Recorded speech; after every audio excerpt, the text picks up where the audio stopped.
ወደ መጽሐፍ ቅዱስ ጥናት እንድንገባ የሚያደርገን ተከታታይ የሆኑ ሐሳቦችን ነው ዛሬ የምናነሳው። የመጀመሪያው ከባለፈው ሳምንትም እንዳንዘነጋው ቅዱሳት መጽሐፍት በእግዚአብሔር ፈቃድ ለሰው ልጅ የተሰጡ ማዕከላቸውም ለመረዳት የክርስቶስ ሞትና ትንሣኤ የሆነ በቤተክርስቲያን ህብረት ውስጥ እየተነበቡ እየተደመጡ በምዕመናን ህይወት እየተኖሩ እስከዛሬ 2000 ዓመት የመጡ መሆናቸውን አንስተናል። ቀጥታ ስለ ቅዱሳት መጽሐፍት ስናነሳና በተዘዋዋሪም እና በአካባቢያቸው ለምሳሌ በአይሁድ ትውፊት እንዴት እንደነበረ ከዛ በኋላ በሁለተኛው ቤተ መቅደስ ታሪክ ላይ ቅዱሳት መጽሐፍት የያዙት ቦታ ምን ይመስላል፣ ከዛም ደግሞ ወደ አዲስ ኪዳን መተን ደግሞ በዘመነ ሐዋርያት የነበረውን ነገር እናንሳ እንጂ ቅዱሳት መጽሐፍት ራሳቸውን ግን ወደ ቴክስቱ ወደ ንባቡ ቀርበን ያነሳነው ነገር የለም እስካሁን። የተወሰነ እሱ ማንሳት ያስፈልጋል ወደ መጽሐፍ ቅዱስ ጥናት ከመግባታችን በፊት። ምክንያቱም ራሱ መጽሐፍቱ የተሰጡበት ዓላማ ለአባቶቻችን የመጨረሻ ግብ እንዲሆኑ ወይም ደግሞ የመጨረሻ መዳረሻ ናቸው የሚል እምነት የምናገኝበት አሁን እንዳለው ሁኔታ የለም በአባቶቻችን።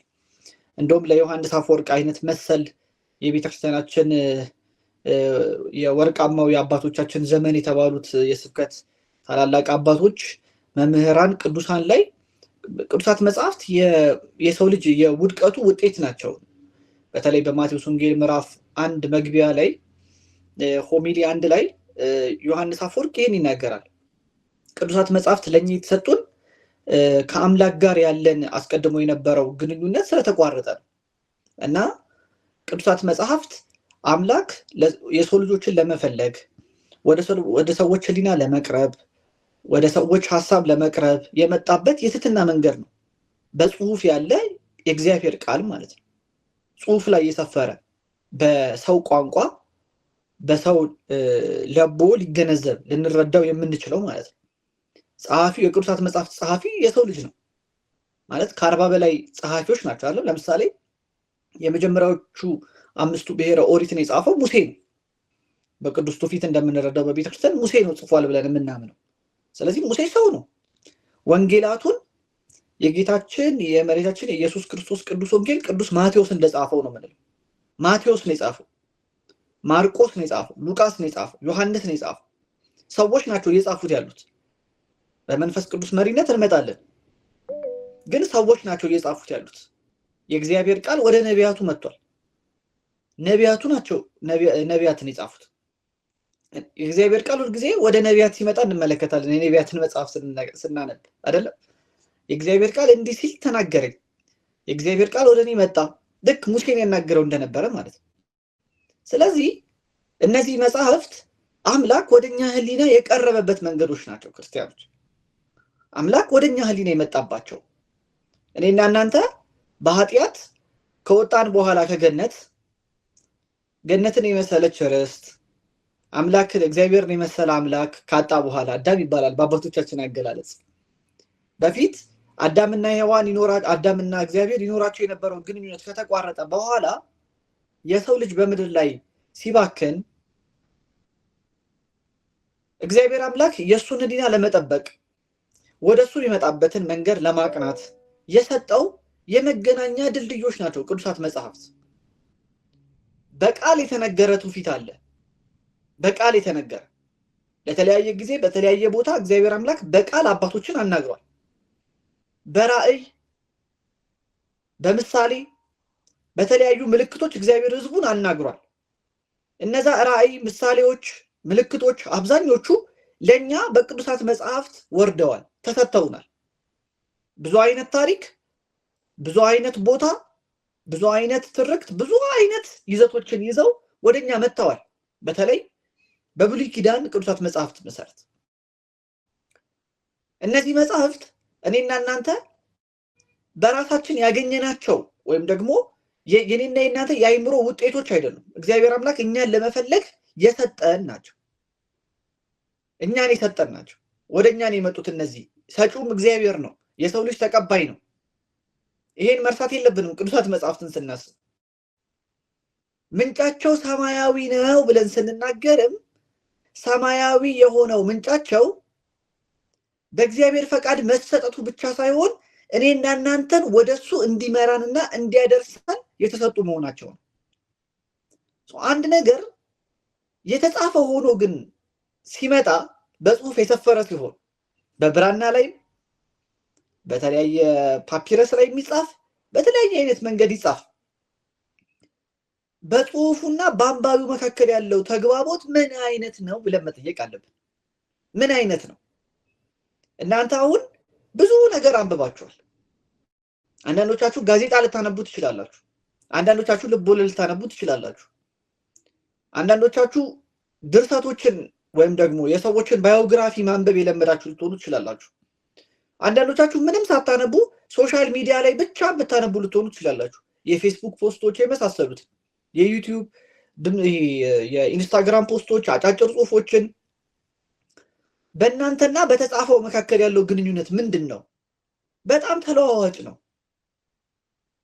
በጥሩ ሁኔታ የተጻፈ ከሆነ የጽሁፉ ሐሳብ ተረድቶ አንባቢው የራሱ የሆነ ምልከታ፣ ግብረ መልስ፣ ልምድ እንዲኖረው የሚያደርግ ጽሁፍ አለ። ግን ይሄ እንደ አንባቢው የተለያየ ነው፣ ተለዋዋጭ ባህሪ ያለው። ታዲያ ይህም በተመለከተ በጽሁፍና በአንባቢው መካከል ያለው ግንኙነት በተለይ ከ17ኛው መቶ ክፍለ ዘመን በኋላ በዘመናዊው እና በድህረ ዘመናዊ ዓለም ላይ ከዘመን አብሮት በኋላ ከፍተኛ የሆነ ለውጥ መጥቷል። ይሄ ለውጥ ምንድን ነው? የዘመናዊው ዓለም የጽሁፍን ትርጉም የሚሰጠው ከጸሐፊው ዓላማ ወይም ደግሞ ጸሐፊውን ለመጻፍ ካነሳሳው ዓላማ ብቻ ሳይሆን ከአንባቢውም ስሜት ጋር አገናኝቶ ነው። እንደውም ዋነኛው ጉዳይ የአንባቢው ስሜት ነው። አንባቢው ሲያነብ ምን ተሰማው? አንባቢው በጽሁፍ ውስጥ ምን አይነት ነገር አገኘ? የሚሰጠው ግብረ መልስ ቀዳሚው ጉዳይ ተደርጎ ወስዷል። ለምን? ከዘመን አብሮት በኋላ አእምሯችን፣ አመክንዮአችን፣ የሰው ልጅ የመገንዘብ አቅም ቀዳሚው የሰው ልጅ ይሄን እውነታ የመረዳት ነገር እግዚአብሔርን የሚሆን ሌሎች በዓለም ላይ ያሉ ነገሮችን በሙሉ ለመረዳት ቀዳሚው ጉዳይ ሆኖ መጥቷል። ይሄ ደግሞ እያንዳንዱ ሰው ይሄን እንደሚችል እየተነገረው ነው የመጣው። ስለዚህ ኢንዲቪጁዋሊዝም በራሱ ግለኝነትና ይሄ የጽሁፍ ግብረ መልስ አብረው እኩል ነው የመጡት። ከመጽሐፍ ቅዱስ በሰፊው ከመታተም ጋር በመጀመሪያው ክፍል እንዳነሳ ነው ሁሉም ሰው ከጽሁፉ ጋር ያለው ግንኙነት እንደ ሰው ሁሉ የተለያየ እስኪመስል ድረስ ማለት ነው።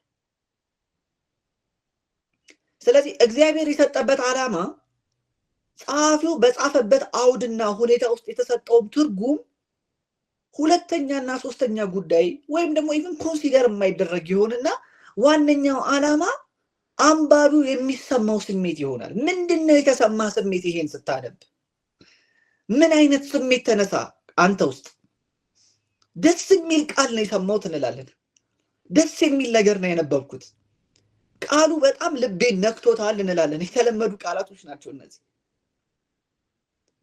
ቃሉ ትርጉም የሚሰጠን፣ ቃሉ ለኔና ለናንተ ሴንስ የሚሰጠን እኔና እናንተ በተሰማን ስሜት ሆኗል። ለኔ ስሜት የሰጠኝ ጉዳይ ለናንተ ስሜት ላይሰጥ ይችላል። ለሳሙኤል፣ ለሚኪያስ፣ ለዮናስ የሰጣቸው ስሜት ለኤልሳ ወይ ለብሩክታይት ላይሰጣት ይችላል። ስለዚህ መጽሐፍ ቅዱስ የተሰጠበት ዓላማና የሚሰጠው ዋነኛ ትርጉም ሚኒንግ በራሱ ሰብጀክቲቫይድ ሆኗል። ለእያንዳንዳችን ለየግላችን እንደተሰጠን ሆኗል። እኔና እናንተም ደግሞ ስናነብ እግዚአብሔር ለኔ ምን ማለት ፈልጎ ነው ብለን በራሳችን ኦቶሪቲ ነው መጽሐፍትን የምንከፍተው። ቀጥታ በጽሁፉና በእናንተ መካከል ነው ግንኙነት ያለው። ቀጥታ ጽሁፉ ያናግራቸዋል እናንተን ማለት ነው። ትርጉም ይሰጣቸዋል። እንደዛ ብለን ነው የምናስበው። እግዚአብሔር ቀጥታ ለእናንተ ማድረስ የሚፈልገው ነገር በጽሁፉ በኩል ነው የሚሰጣችሁ። በዚህ መሃል የቤተ ክርስቲያን አገልግሎት፣ የአባቶች አገልግሎት፣ ሌሎቹም ነገሮች የትውፊት አገልግሎት ይዘነጋሉ፣ ተዘንግተዋልም። ኦቶሪቲ የላቸውም። በእናንተና በጽሁፉ መካከል ብቻ ነው ግንኙነት ያለው። ይሄ የአንባቢው የግል ሰብጀክቲቭ የሆነ ግብረ መልስ መሰረት ያደረገ አረዳድ የጸሐፊውን ዋነኛ ዓላማ በትውፊት ውስጥም የያዘውን ቦታ የቤተ ክርስቲያኑን አረዳድና ትርጉም ወደኋላ ገሸሽ አድርጎ ይገፋና በተጻፈውና በአንባቢው መካከል ቀጥተኛ የሆነ ግንኙነትን ለመመስረት ይወስዳል። ስለዚህ ለምናነበው ነገር ያለን ትርጉምና መረዳት ግላዊ ሆነ ማለት ነው። ግላዊ ሆነ። ይህም ልዩነት እኩል ትሪት መደረግ አለበት የሚል እምነት አለን። የእኩልነት ሴንስ አለው ውስጡ። በረከት የተሻለ ከእናንተ ሊረዳ አይችልም። ወይ መጋቢ አዲስ ወይ መጋቢ ብሉይ ወይ መጋቢ ሚስጥር አንድ ሰው ቢመጣ ከእናንተ የተሻለ ሊረዳው አይችልም። ለምን? እኩል ነው ቃሉ እንላለን። ከመምህራን ቢሰሙም ከመምህራን ሰምተውም ለኛ ቢተረጉሙልን መጽሐፍትን ለረጅም ዓመታት የተመለከቱ ቢሆኑ የአባቶችን ትምህርት ቢያውቁ ቤተክርስቲያንን ጠንቅቀው ቢያውቁ ለኛ ግን ያ ትርጉም አይሰጠንም። ለምን? በእኛና በቃሉ መካከል በተጻፈውና በአንባቢው መካከል ቀጥተኛ የሆነ ግንኙነት አለ የሚል እምነት ነው ያለን። ስለዚህ ለቅዱሳት መጽሐፍት ጸሐፊዎች ከዛ ለኛም ለአንባቢዎቹ በመንፈስ ቅዱስ ተነሳሽነት በቤተክርስቲያን ሕይወት ውስጥ የምናገኘው ነገር በሙሉ ይዘነጋል። አንባቢው በመንፈስ ቅዱስ ተነሳሽነት አላነበበውም አነበበውም የቅዱሳት መጽሐፍት ቃላት በራሳቸው የሚይዙት ምንም አይነት ስልጣን የለም። እውነትንም አይይዙም። ለምን መሰላችሁ? እኛንና እንትኖቹ ማይከል የሚያደርገው እኛን ነው። ስለዚህ እውነቱ ያለው ሰብጀክቲቭሊ ሁላችንም ጋር ይሆናል። ለቅዱሳት መጽሐፍት አያችሁ፣ አሁን መጽሐፍትን ስናነሳ መጽሐፍትን ስንተረጉም እያንዳንዱ ሰው በራሱ አረዳድ አይተረጉምም። በቤተክርስቲያን ትውፊት በተለይ በኦርቶዶክሱ ትውፊት ይሄ ፍጹም የማይታሰብ ጉዳይ ነው። ቤተክርስቲያኗ በዚህ መንገድ አልተረዳችሁም፣ አልመጣችበትም። ይሄ የዘመናዊና የድህረ ዘመናዊ ዓለም የጽሁፍና የአንባቢ ግንኙነትን የቀየረበት አጭር ታሪክ በጣም ኦቨር ሲምፕሊፋይድ አድርጌው ነው እየነገርኳችሁ ያሉት እንድንረዳው ለዛሬ። ነገር ግን ሁላችንም እስቲ ራሳችንን እንጠይቅ። ቀጥታ እኔን ቃሉ በቃሉና በተጻፈውና በእኔ መካከል ምንም አይነት ሌላ ኦቶሪቲ ሴንስ ኦፍ ኦቶሪቲ ያለው አካል ሳይኖር ቀጥታ ግንኙነት አለን የሚል እምነት ነው ያለን። እንደዚህ አይነት እምነት በእጅጉ ዛሬ በተለይ በፕሮቴስታንቱ ዓለም ምክንያት ወደኛ ገብቷል። ስለዚህ ቤተክርስቲያን ይሄን አልተረዳችሁም፣ በዚህ መንገድ አላነበበችሁም፣ አባቶች በዚህ መንገድ አልተረጎሙትም፣ አንተም በዚህ መንገድ ማንበብ የለብህም የምንለው የወንድሞች ምክር ማንም ኬር አይሰጥም። እኔ ቃሉን አነበዋለሁ ብለን ነው የምንነሳው። ይሄም ደግሞ አብሮት ተያይዞ የመጣ አንድ ሐሳብ አለ። በተለይ የመጀመሪያዎቹ የፕሮቴስታንት መስራቾች ይዘውት የነበረ ሐሳብ ወደ ሶላ ስክሪፕቹራ የወሰዳቸው ፕራይመሪ ቶት ምንድን ነው? መጽሐፍ ቅዱስ በራሱ ለማንበብ ቀላል ነው የሚል እምነት ነው። ቀላል ነው በራሱ መጽሐፉ በቀላሉ መነበብ ይችላል። እሱን ወደ ሌላ መራ ክፍል ላይ እናነሳዋለን። ወደ መጨረሻ ትርጉምን በተመለከተ ስናነሳ ኢንተርፕሬቴሽን ላይ ስናነሳ መነሻችን የሚሆነው ይሄ ቃሉ በራሱ ለማንበብ ቀላል ነው ወይ ከሚል ነው የምንነሳው። ነገር ግን በቅዱሳት መጽሐፍት ወደ ሐሳባችን ስንመለስ በቅዱሳት መጽሐፍት መሰረት በእኔና በቃሉ በተጻፈውና በአንባቢው መካከል ያለው ተግባቦት ግንኙነት ቀጥተኛ ያለምንም ኦቶሪቲ ያለምንም ኃላፊነት ያለምንም ተያያዥ ጉዳዮች በእኔና በቃሉ መካከል ብቻ ባለው ግንኙነት ቃሉ ለኔ አይምሮ ቀላል ነው ለመገንዘብ ብለን ከተነሳን ለቅዱሳት መጽሐፍት ሰብጀክቲቭ ትርጉም ለመስጠት ግላዊ መልከታችንን ለመስጠት ክፍት ሆነን ነው እየጀመርን ያለ ነው። ይሄ በእጅጉ የዘመናዊውን ዓለም የቅዱሳት መጽሐፍት ንባብና አረዳድ ይገልጸዋል። ስለዚህ የቤተክርስቲያን ንባብ፣ የቤተክርስቲያን ሕይወት፣ የቤተክርስቲያን ትውፊት ለሚቀበሉና አረዳዳቸው ፍኖተ እውቀታቸው በመንፈስ ቅዱስ ለተቃኙ ኦርቶዶክሳውያን ይሄ ቅቡልነት ያለው ሐሳብ አይደለም። እንደውም በዚህ ዘመን በጣም በሚያስከፋ ሁኔታ መጽሐፍ ቅዱስን ክሬቲቭ በሆነ ሁኔታ የማንበብ በጣም ዘመናዊ በሆነ ሁኔታ የመረዳት ለዘመኑ ሴንስ እንዲሰጥ የማድረግ ግዴታ ጥለንበታል። እመጣበታለሁ። ተነሳሽነቱ ከዚህ ይመጣል። ቤተክርስቲያኗ በዘመናት ህይወት ውስጥ ስትለው የነበረው ነገር ሳያስፈልግ ለምሳሌ መጽሐፍ ቅዱስ ስለ መንግስት ምስረታ ዘመናዊ መንግስት ምስረታ ወይ ስለ ዲሞክራሲ ወይ ስለ ሳይኮሎጂ ወይ ስለ ሳይንስ እንዲህ ለማድረግ የሚመጣ ጥመት አለ። ከተጻፈበት ዋነኛ ዓላማ ውጪ ትሪት እንዲያደርግ ማድረግ ማለት ነው። የተጻፈበት ዋነኛ ዓላማ ሌላ ጉዳይ ነው። ነገር ግን እኔና እናንተ መጽሐፍ ቅዱስን ሰብጀክቲቭሊ ከቅዱሳት ከዋናው ማይከሉ ከመንፈሳዊ ህብረቱ ስላወጣ ነው እኛ ለፈለግነውም ሌላም ጉዳይ ማድረግ እንችላለን። ሌላ ጉዳይ የማይመለከተው ጉዳይ ውስጥም ልናስገባው እንችላለን። መጽሐፍ ቅዱስን የክርስቲያን እውነታ ለመመስረት ይህን ሪያሊቲን ለመመስረት ቅዱሳት መጽሐፍት ግዴታ ያስፈልጋሉ። እውነት ነው። ነገር ግን አንዳንድ ቴክስቶች ያለ አግባብ እንዲጠመዘዙም በር ከፍቷል። ይሄ በር በጣም ከፍቷል። ይሄ ችግር ይሄ ፕሮብሌም በቀላሉ የሚፈታ ፕሮብሌም አይደለም። እኔና እናንተ ቀረብ ብለን ካልተመለከት ነውና ተገቢውን ቦታ ካልሰጠ ነው። ከጸሐፊውና የጽሁፉ ዓላማና ፍላጎት ኢንቴንት ስንነሳ ለኦርቶዶክሳውያን የቅዱሳት መጽሐፍ ትርጓሜና አረዳድ ንባብ ላይ እጅግ ጠቃሚ ጉዳይ ነው የምናገኘው። ጸሐፊው ከጻፈበት ዓላማ፣ ከጻፈበት አውድ፣ ከጻፈበት ግብ ስኮፖስ አንጻር ነው መነበብ ያለው። በዛ ነው ንባቡንም ሚስጥሩንም የምናወጣው። ምንጊዜም ስናነብ ማሰብ ያሉብን ነገሮች እነዚህ ናቸው።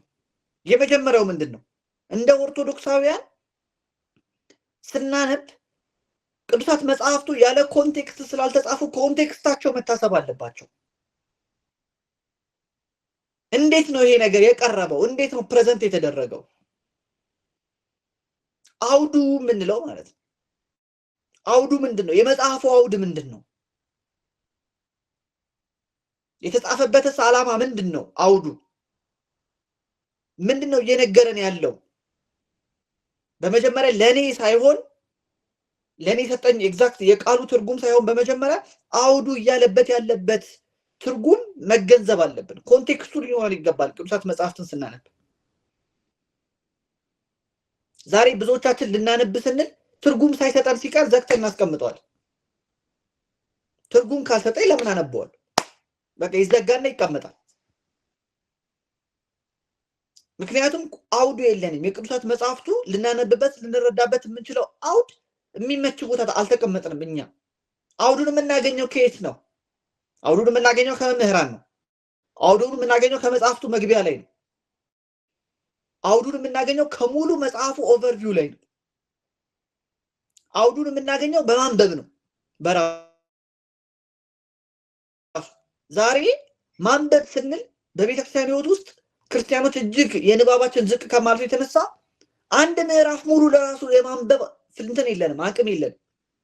የተወሰነ ክፍሉን ነው የምናነበው። የተወሰነች ጥቅስ ነው የምንፈልገው። ሪዲንግ ዊዛውት ኤ ኮንቴክስት ሁልጊዜ ሚስሊድ ያደርጋል፣ ያሳስታል። ቢኮዝ በጣም ጥቅስ ተኮር ነን። አሁን ቅዱሳት መጽሐፍቱን ትሪት የምናደርግበት መንገድ ይሄ ኖርም የምንለው ኖርማሉ መንገድ ጥቅስ ተኮር ነው። ጥቅስ ጥቀስ ነው የምንባባለው።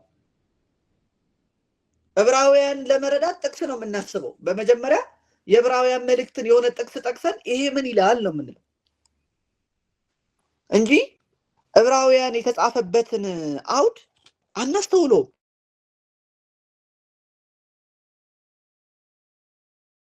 መጽሐፉ በሙሉ ምንድነው ሐዋርያው ቅዱስ ጳውሎስ ሊነግረን እየፈለገ ያለው? ይሄ ቀጥሎ በግድ ልንመለከተው የሚገባው ሁለተኛውን ጉዳይ ይሰጠናል። እሱም ስኮፖስ የምንለው ወይም ደግሞ ፐርፐዝ የምንለው መጽሐፉ የተሰጠበት ዓላማ። አውዱ ከሚለን ነገር ባለፈ መጽሐፉ የተሰጠበት ዓላማም ደግሞ ስለ መጽሐፉ ብዙ ነገር እንድንረዳ ያደርገናል። ቅዱስ ሄሬኒዮስ ኤገንስት ሄረሲስ በተሰኘ ድርሳኑ ለምሳሌ የማቴዎስ ወንጌል ለሂብሬዎች ለዕብራውያን ሰዎች እንደተጻፈ ነግሮናል። በዛ ዓላማ በዛ ስኮፖስ በዛ ተደራሽነት ስናነበው መጽሐፉ ብዙ የሚነግረን ነገር አለ። ስታስተውሉት ማለት ነው። ብዙ የሚነግረን ነገር አለ ስለ አጻጻፉ። ስለዚህ ለምሳሌ በመጀመሪያዎቹ 5 ምዕራፎች ሁለት ምዕራፎች ከ5 እስከ 6 ጊዜ በላይ ራሱ በነቢያት እንዲህ ተብሎ ስለተነገረ ይላል ቅዱስ ማቴዎስ በወንጌሉ። በነቢያት እንዲህ ተብሎ ስለተነገረ ይሄን እያነበቡት ያሉት ሰዎች የነቢያት መጽሐፍት ያሏቸው ናቸው። ነቢያት የተነሱላቸው ናቸው። በተደራሹ በተቀባዩ ብቻ ግን አይደለም። ራሱ የመጽሐፉ ዓላማ ነው ብለን ብቻ በደመደም ነው ብዙ ሚስ ኢንተርፕሬቴሽን ሊመጣ ይችላል። ስለዚህ እነዚህ ሁለቱ ለምሳሌ የማቴዎስ ወንጌልን ብናነሳ ማቴዎስ የተጻፈው ለማን ነው? ማቴዎስ የጻፈው መች ነው? የማቴዎስ ወንጌል የመጀመሪያ ተቀባዮች እነማን ናቸው? አንባቢዎቹ ምን ይመስላሉ? በተወሰነ ይህ አይነት ሂስቶሪካል የሆነ ፐርፐስ በአባቶቻችን መግቢያ ላይ እናገኛለን። ማቴዎስ እኮ ለእነዚህ ሰዎች ነው የጻፈው። ሄደን ስናነበው እንረዳለን። ስለ መጽሐፉ በደንብ ኮንቴክስቱ እንረዳለን፣ አውዱ እንረዳለን። እነዚህን ግን ካወጣናቸው ሁለቱም አያስፈልግም ብለን ከተውናቸው ያለ ኮንቴክስትም ያለ ስኮፖስም ያለ ፐርፐዝም ስናነብ መጽሐፉ ለኔ የሚለኝ ነገር ነው በቀዳሚነት የሚመጣው። ለኔ ምን ይለኛል፣ ለበረከት ምን ይለዋል የሚለው ማለት ነው። ሴንስ የሚሰጠኝ ማለት ትርጉም የሚሰጠኝ ይሄ በቅዱሳት መጽሐፍት ንባብ ላይ ትልቅ የሆነ ኢምፕሊኬሽን አምጥቷል። ያለፈውን 100-200 ዓመት እና ኢንሳይት እንዲኖረን እንፈልጋለን። እያንዳንዱ ጉዳይ ላይ የራሳችን የሆነ ማለት ነው መጽሐፉ ከሚነግረን ነገር ባለፈ ይህ አይነት አረዳድን የቤተክርስቲያኗን ሁኔታ ያለ ኦቶሪቲ የቤተክርስቲያኗን አረዳድ ያለ ኦቶሪቲም እንድንሰማውና ያለ ኃላፊነት እንድናነብ ከማድረጉም ባለፈ ቀረብ ብለን የምታነበውን ነገር ትረዳዋለህን ብለን ለምንጠይቃቸው ወንድሞች ዊዛውት ሂዩሚሊቲ በትህትና ያልሆነ መልስ እንድናገኝ አስገድዷል። እነዚህ አይነት አነባብ ያላቸውን ሰዎች የምታነበውን በእውነቱ ታውቃለህ ብለው መጠየቅ አለባቸው። የምታነበውን ታውቃለህ ወይ ብሎ የሚጠይቀን አካል መሰረቱ ቅዱሳት መጽሐፍትን አረዳድን በቤተክርስቲያን ያደረገ ከሆነ ልንሰማቸው ይገባል። እነዚህን ሰዎች በአንባቢውና በንባቡ መካከል ያለው በአንባቢውና በጽሁፉ በተጻፈውና በአንባቢው መካከል ያለው ብቸኛ ግንኙነት ንባቡ ትርጉም እንዲሰጥና ህይወት እንዲሆነው ብቻ ለማድረግ ጋራንቲ አይደለም። ኢትዮጵያው ጃንደረባን ማንሳት ያስፈልጋል። እዚህ ውስጥ ኢትዮጵያው ጃንደረባ እጁ ላይ የተጻፈ አለው። እሱም አንባቢ ነው፣ ማንበብ ይችላል። ነገር ግን በሱና በጽሁፉ መካከል ሊመሰረት የሚገባው የህይወት ግንኙነት ተመስርቶ አላገኘንም። ፊልጶስ የተባለ ሐዋርያ በመንፈስ ቅዱስ መሪነት ወደሱ ሄዶ የምታነበውን ታውቃለህን ሲለው የሚገልጥልኝ የሚያስረዳኝ ሳይኖር እንዴት አውቃለሁ ነው ያለው። አያችሁ፣ ሴንስ ኦፍ ኦቶሪቲ ያለ ሴንስ ኦፍ ኦቶሪቲ። ያ ሴንስ ኦፍ ኦቶሪቲ በአንባቢውና በተጻፈው ነገር መካከል የገባ ነው።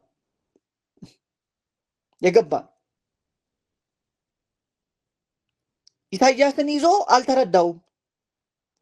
ኢሳያስን ይዞ አላገኘውም ጉዳዩን ካገኘው በኋላ ግን በህይወቱ ቀጥታ ነው የተረጎመው። መዳረሻው ኢየሱስ ክርስቶስ ስለሆነ ማለት ነው ተረጎመለት። የኢሳይያስ መጽሐፍ ከተተረጎመለት በኋላ እንዳልጠመቅ የሚከለክለኝ ማን ነው ነው ያለው ኢትዮጵያዊ ጃንደረባ ባኮስ። አያችሁ፣ ቀጥታ ፍሬ ያፈራል። ውጤቱን እዛው ጋር እንመለከተዋለን። ውጤቱን እዛው ጋር ነው የምንመለከተው።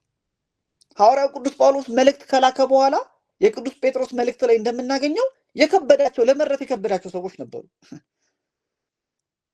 ቴክስቶቹ በራሳቸው ቀላል አልነበሩም ለአንባቢዎቹ ማለት ነው። ሐዋርያው ቅዱስ ጴጥሮስ እስኪጠቅሰው ድረስ በመልእክቱ አይደለም እንዴ ጽነት ያላቸው የሐዋርያው ቅዱስ ጳውሎስ መልእክታት እንደነበሩ ለመረዳት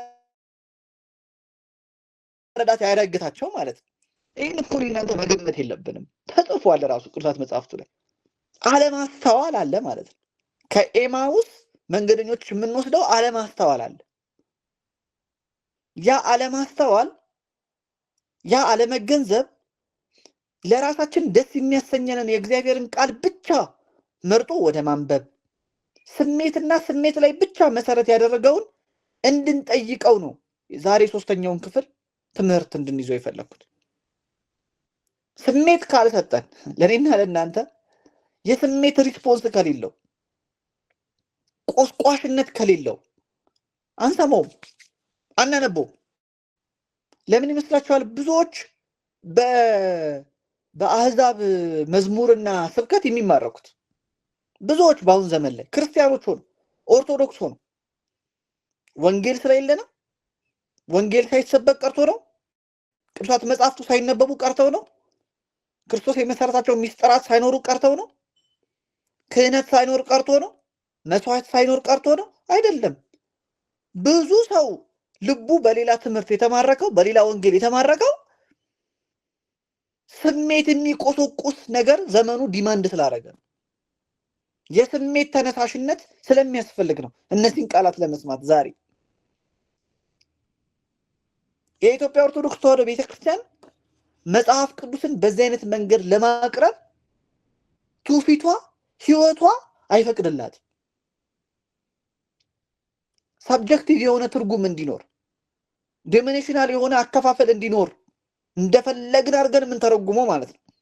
ሰባኪው እንደፈለግ አድርጎ የሚያጣምመው ማለት ነው። ርዝራዡ እኛ ቤት ገብቷል ዛሬ። እንደፈለግን አድርገን ማለት ነው። እንደፈለግን አድርገን በዛም ብቻ አይደለም ደግሞ ሶሻል ሚዲያ ላይም ኦርቶዶክሳውያን ክርስቲያኖች ሆነው እስቲ እንደዚህ አይነት ጥያቄ ለመመለስ የሚያስችል ጥቅስ ራሽናሊ የምታስረዱኝን አምጡ የሚሉ የሉ። ራሱ በራሱ ሴንስ ኦፍ ኦቶሪቲው ሎጂክን ያደረጉት ማለት ነው። ስሜትን ሳይሆን ሎጂክንም ማድረጋል ሴንስ እንዲሰጥ ማድረግ። ዛሬ ላለው ለኔና ለእናንተ አይምሮ ሴንስ የሚሰጥ መሆን አለበት።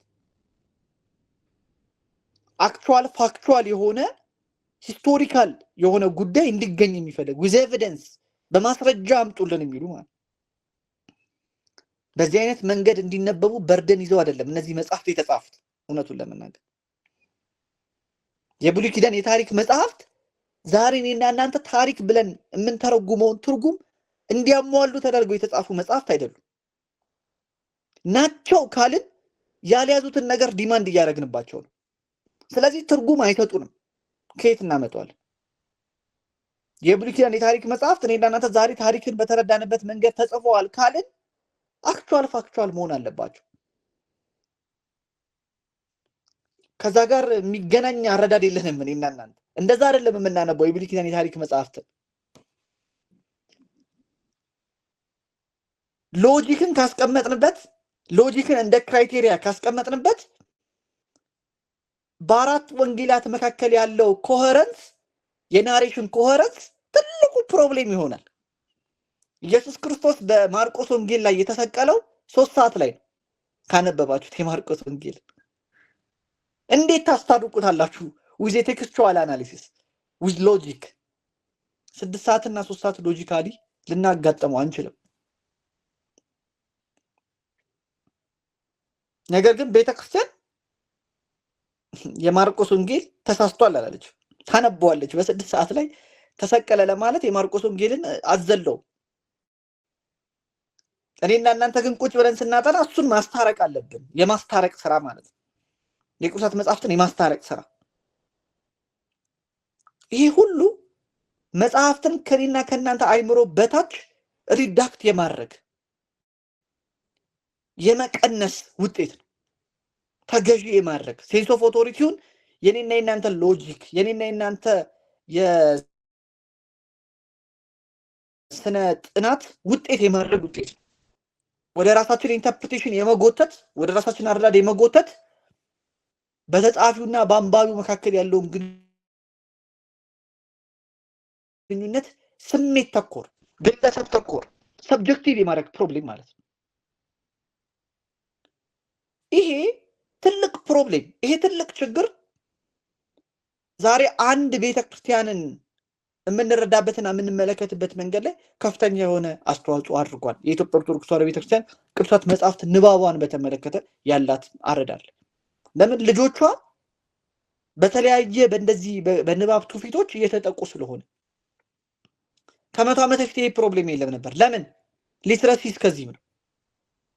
ጥናት የምታደርጉ ሰዎች እስቲ በጥናት ይዩት። ሊትረሲ በጣም ዝቅተኛ የማንበብ አቅም ማለት ነው። አብዛኛው የሀገሬው ሰው ገበሬ ወይ ወታደር ነው። አሁን ግን ብዙዎቻችን ማንበብና መጻፍ እንችላለን። እኔ እናንተ ማንበብና መጻፍ መቻላችን በራሱ ፕሮብሌም አይደለም።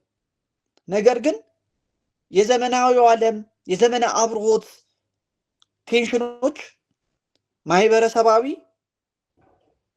የነገረ እውቀት ሌሎችም ሐሳቦች ተጭነውን ነው ወደ ቅዱሳት መጽሐፍቱ እንድንሄድ የተደረገው በሳይንሳዊ አረዳድ ማለት ነው፣ በሳይንሳዊ አከፋፈት። ስለዚህ ያን ስናስተውል ያን ስንገነዘብ ክርስቲያኖች መጽሐፍቱን የምናነብበት መንገድ ራዲካሊ ይቀየራል። በአንባቢውና በተጻፈው በንባቡ መካከል ያለው ግንኙነት ይቀየራል፣ ይለወጣል። ታሪካቸውን፣ ቋንቋቸውን፣ ባህላቸውን ሌሎችም የተጻፉበትን ዋነኛ የመጽሐፉን የእያንዳንዳቸውን አውድና ዓላማ ባላገናዘበ መንገድ ለተለያዩ አይነት ሰብጀክቲቭ ሪዲንጎች የግል ምልከታዎች እና ግብረ መልሶች መጽሐፍቱ ክፍት ሆነዋል። አሁን ማነው ኦርቶዶክሳዊ አንባቢ? ማነው ትክክለኛ ኦርቶዶክሳዊ የሆነ አረዳድን የያዘ? ታዲያ ይሄን ሁሉ ካነሳን እንግዲህ ይሄን ሁሉ ፕሮብሌም ከተናገርን ይሄን ሁሉ ፕሮብሌም ከፊት ለፊታችን እንዳለ ካስተዋልን ማነው ኦርቶዶክሳዊ ክርስቲያኖች? ማነው በኦርቶዶክሳዊ መንገድ እያነበበ ያለ? ማነው በጽሁፉና በሱ መካከል ያለውን ግንኙነት እግዚአብሔር እንደፈቀደው በመንፈስ ቅዱስ ተነሳሽነት ለማንበብ እየሄደ ያለ? ማነው ዛሬ ጽሁፉን ለራሱ ሰብጀክቲቭ ከሆነ ትርጉም ባለፈ ቅድም እንደውም አንድ ክሬቲቭ በሆነ መንገድ ለማንበብ ብያለሁ። ሌላም እኮ መንገድ አለ አይደል? አርቲስቲክ በሆነ መንገድም እኮ ለማንበብ የሚሞክሩ እና ለማስነበብ የሚሞክሩ ወንድሞች አሉ። አርቲስቲክ በሆነ መንገድ ለዘመኑ ውበት ሴንስ እንዲሰጥ አድርገው ለመሳል እንደተሞከረው ማለት ነው። 18ኛውና 19ኛው ክፍለ ዘመን ላይ አርቱ ምኑ እንዳለ አይደለም እንዴ? መጽሐፍ ቅዱስ ቃላት እኮ በዘፈን መጥተዋል እኛ ጋር፣ በተለያየ የስነ ግጥም መልክ መጥተዋል እኛ ጋር።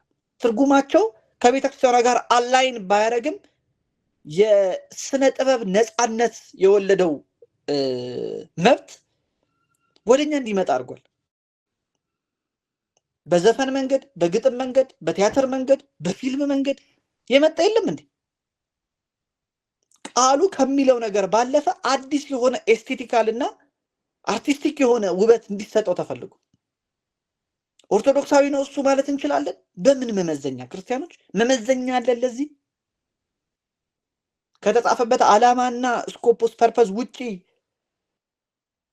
ስንረዳው አስተውሎት አለን? እንረዳዋለን? ንቃት አለን? ዋችፉልነስ አለ ለኦርቶዶክሳዊ አረዳድ? ወይስ ችግር የለም? ይብላችሁ አያችሁ፣ እዚህ ጋር ችግር የለም ወይ? እነዚህ ነገሮች ባይኖሩም ሴንስ ኦፍ ኦቶሪቲ ባይኖርስ ችግር የለም? እኔ በረከት ቤቴ አንብቤ የተረዳሁትን ልረዳ፣ እናንተ እዚህ ውስጥ ያላችሁ እህቶች ወንድሞቼ በሙሉ የራሳችን የሆነ ሰብጀክቲቭ የሆነ አረዳድ ይኑረን። ሁላችንም እኩል እንሁን። በዚህ የእኩልነት ስም እንስጠው። ወይስ በእውነት የምናነበውን ነገር እናስተውለዋለን? ወይስ ኦርቶዶክሳውያን ነን? በዚህ ቅዱሳት መጽሐፍት ያለ ቤተክርስቲያን መረዳት ማለት ይሄ ነው። ዘመናዊው ዓለም የፕሮቴስታንቱ ዓለም በአውሮፓ በካቶሊክ ቤተክርስቲያን ላይ ፕሮቴስት ሲያደርግ በፖፑ ላይ በቤተክርስቲያኑ ኦቶሪቲ ላይ በቅዱስ ትውፊት ላይ አምጿል። ታሪኩ ያ ነው መነሻው።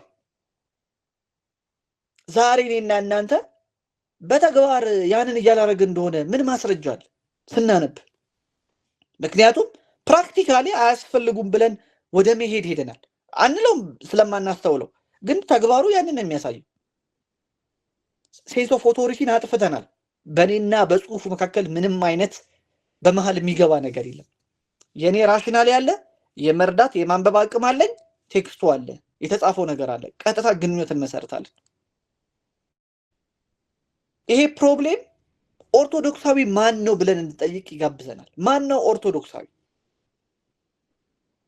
ማን ነው የምናዳምጠው? ለቅዱሳት መጽሐፍ ትርጓሜ እኮ ልንሰማቸው የሚገቡ አካላቶች አሉ በቤተክርስቲያን ትውፊት ውስጥ። ዝም ብሎ ተነስቶ አንድ ሰው ትርጓሜ አይተረጉምም። ቢተረጉም እንኳን አሁን ለምሳሌ የኔ ቢጤው መጽሐፍትን አገላብጦ የማብራሪያ ቢጽፍ ሊቃውንቱ የቤተክርስቲያኗ ትውፊት የማይለውን ነገር ማለት አይችልም።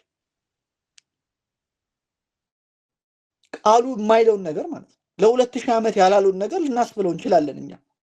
እኔ ላስብለው እችላለሁ። ሴንስ ኦፍ ኦቶሪቲ ከሌለኝ ግን ያ ቃል ለኔ ሊሰጠኝ የሚፈልገውን ስሜት ተነሳሽነት ልጽፈው እችላለሁ። ብዙ የእግዚአብሔር ቃል በቅዱሳት መጽሐፍት በዚህ አይነት መንገድ ሚሊታይዝ ተደርጓል፣ ታጥቋል። የስሜትን ማይቀፍ የሰው ልጅ እንዲገዛ ማለት ነው። ቀደም እንደነገርኳችሁ የሚተኮሱ ናቸው እነዚህ ጥቅሶች፣ እነዚህ እንትኖች ማለት ነው። እነዚህ ምንባቦች ልክ እንደ ተኩስ ታጥቀናቸው ምን ተኩሳቸው እስኪሆኑ ድረስ ከመናፍቃን ወደኛ የሚተኮሱ እስኪሆኑ ድረስ ያለ ሴንስ ኦፍ ኦቶሪቲ እኛን የሚያናግሩን እስኪመስለን ድረስ ትርጉማቸውን ያገኘናቸው እስኪመስለን ድረስ የሚመስለን ማለት ነው። በመምሰል ደረጃ ነው። ብንጠየቅ ፈርዘር ወደ ላይም ወደ ታች የሚለውን ነገር አናቅም፣ ኮንቴክስቱን አናቅም፣ አላማውን አናቅም፣ አውዱን አናቅም። ግን ያ ሴንስ ይሰጣል እንላለን። ይህን ያስተዋለ በተለይ በአንባቢና በንባብ መካከል ያለ ግንኙነትን ያስተዋለ አንድ ሴስ ሉዊስ የተባለ ደራሲ ያለ እንግሊዛዊ ሰው ነው። ወደ ካቶሊክ ቤተክርስቲያን ኮንቨርት ነው።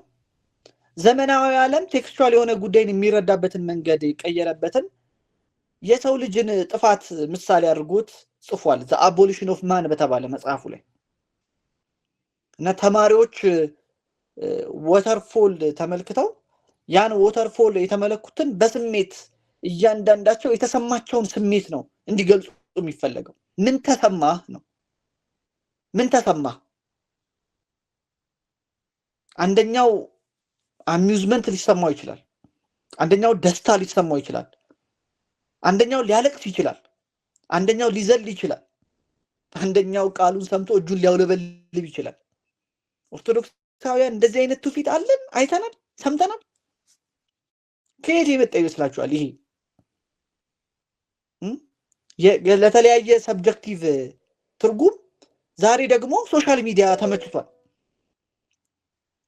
ቃሉ በሚሰጠን ሴንስ እኔና እናንተ የተለያየ አይነት ሪያክሽን መስጠት እንችላለን። በሶሻል ሚዲያ በተኖች ማለት ነው።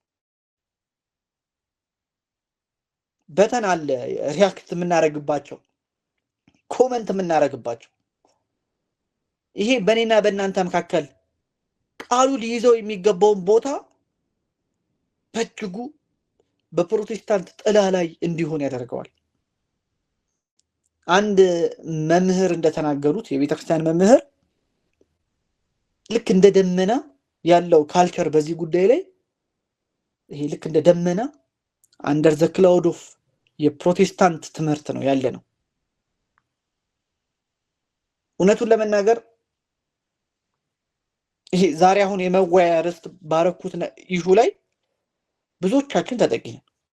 ልክ በመጀመሪያ ክፍል የብሉይ ኪዳን አስፈላጊነት፣ በሁለተኛ ክፍል የቤተክርስቲያን ስርዓት አምልኮት እንዳነሳ ነው። ዛሬ ሶስተኛ ክፍል የምናነሳው የኔና የእናንተን ስሜታዊ የንባብ መንገድ፣ ሰብጀክቲቭ የሆነው ግላዊ የሆነው ግብረ መልሳችን ላይ። ስለዚህ ሁላችሁም ይሄን እንድታስተውሉ ፈልጋለሁ። እንድጠይቁ ራሳችሁን። እማነበውን ነገር እረዳዋለሁ ወይ? እንዴት ነው የምረዳው? እንድረዳው ያደረገኝ ነገር ምንድነው? ይሄን እንዲጻፍ ያነሳሳው መንፈስ ቅዱስ ዛሬ ከኔ ጋር እንደሆነ ማረጋገጫ ምንድነው? እንዳነብ ያደረገኝ እንደሆነ ማለት።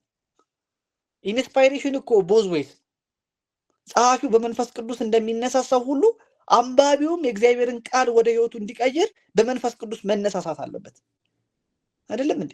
ወይስ አያስፈልግም? መንፈስ ቅዱስ ክርስቲያኖች ካጻፈ ይበቃል። እንደዛ አንረዳም። በመንፈስ ቅዱስ ተነሳሽነት የጻፉ አባቶች እንዳሉ በመንፈስ ቅዱስ ተነሳሽነት ነው እኛም ልናነበውና ቃሉን ልንረዳው የምንችለው። ሌላ ፐርስፔክቲቭ ሲመጣ የመጣው ፐርስፔክቲቭ ከተሰጠበት አውድ ውጪ እንዲሆን የማድረግ አቅም ያለው ጠላት አለ። እሱን መዘንጋት የለብንም። ሔዋንስ የተሸወደችው እሱን አይደለም? ጥንተ ከይሲ በገነት ያደረገው እሱን አይደለም? እግዚአብሔር የነገራት ቃል አለ። እግዚአብሔር ለአዳምና ለሔዋን የሰጣቸውን ቃል እኮ የሚረዱበትን መንገድ ነው የቀየረው ሰይጣን። አስተውሉት ታሪኩን። የሚረዱበት መንገድ ነው የተቀየረው። የሚሰሙበት መንገድ፣ ያስተዋሉበት መንገድ ማለት ነው። ስለዚህ የቃሉ ትርጉም ላይ ነው ለውጥ የመጣው። የቃሉ ትርጉም ላይ ለውጥ ከመጣ በኋላ ውጤቱን እዛው መጽሐፍ ቅዱስ ላይ አለ። ሔዋን ምንድን ነው የሆነችው? ላይን ያማረ ዕፀ በለስ ለመብላትም የሚያጎመዥ እንደሆነ ነው ያስተዋለችው። አያችሁ? ይሄ የፐርስፔክቲቫል ለውጥ ነው ያለው። ፐርስፔክቲቫል ለውጥ አለ። የምክረ ከይሲን የሰይጣንን ምክር ከሰማች በኋላ እኛም ልክ እንደ ሔዋን ዛሬ የተለያየ አይነት ፐርስፔክቲቭ ከተለያየ ቦታ ይመጣል። ኦርቶዶክሳዊነት ምን እንደሆነና እንዴት ሊለይ እንደሚገባ ልክ እንደ ወንፊት ማጥሪያ ሊኖረን የሚገባበት ጊዜ ይሄ ጊዜ። ስለዚህ ለዛሬ ብዙ አልጫናችሁም። ይሄን እንድታስተውሉ ብቻ ነው የምፈልገው። ሔዋን የተሳሳተችው በኋላም በ17ኛው ክፍለ ዘመን በኋላም ደግሞ እኔና እናንተ የተወለድንበት ዓለም የመጣንበት ዓለም የሰጠንን ርዕይ ቅዱሳት መጽሐፍትን የምንመለከትበትን መንገድ እንዳይቀይር ለኛ ስሜት ለኛ ሎጂክ ሴንስ እስከሰጠ ድረስ ነው የምናነበው ካልን we will miss the point። መጽሐፍቱ የሚነበበትን ዋነኛ ዓላማ በጽሁፉና በአንባቢው መካከል ያለውን ግንኙነት ላይ ስተት እንፈጥራለን። ይሄ መሰረታዊው ለዛሬ እንድትገነዘቡ የፈለኩት ነገር ነው። የሚቀጥለው ሳምንት እግዚአብሔር አምላክ በጾም ውስጥ ነው የምንገናኘው። ሁላችሁም ጾሙን ሱባኤውን ቅዱሳት መጽሐፍትን ይዛችሁ ወደ ሱባኤ ወደ መንፈሳዊ ሕይወት እንደምትጠጉ አምናለሁ። በዚህ ጊዜ ውስጥ በየዕለቱ የሚነበቡትን የቅዱሳት መጽሐፍት ምንባባትን አስተውሏችሁ። የቤት ስራ ልስጣችሁ። ጥሩ ጊዜ ነው ያን ልምድ ለማስለመድ።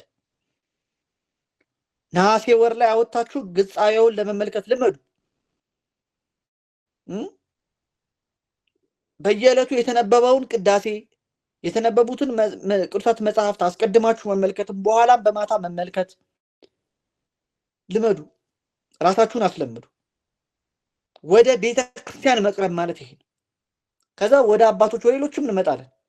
ነገር ግን ቅዱሳት መጽሐፍቱን በቤተ ክርስቲያን ሕይወት ውስጥ መስማት ራሳችሁን ለማስለመድ ይሄ የሱባኤ ወቅት ትልቅ ወቅት ነው። የሁለቷ ሱባኤ ማለት ነው፣ የጾማ ወቅት። ራሳችሁን ለማስተማር ራሳችሁን ለማዘጋጀት በዚህ አደራ ማለት እፈልጋለሁ። የሚቀጥለው ሳምንት ቀጥታ ስለ ንባቡ ቀጥታ እንገባለን። ወስብሐት ለእግዚአብሔር። የሰማነውን በልቡናችን ያሳድርብን።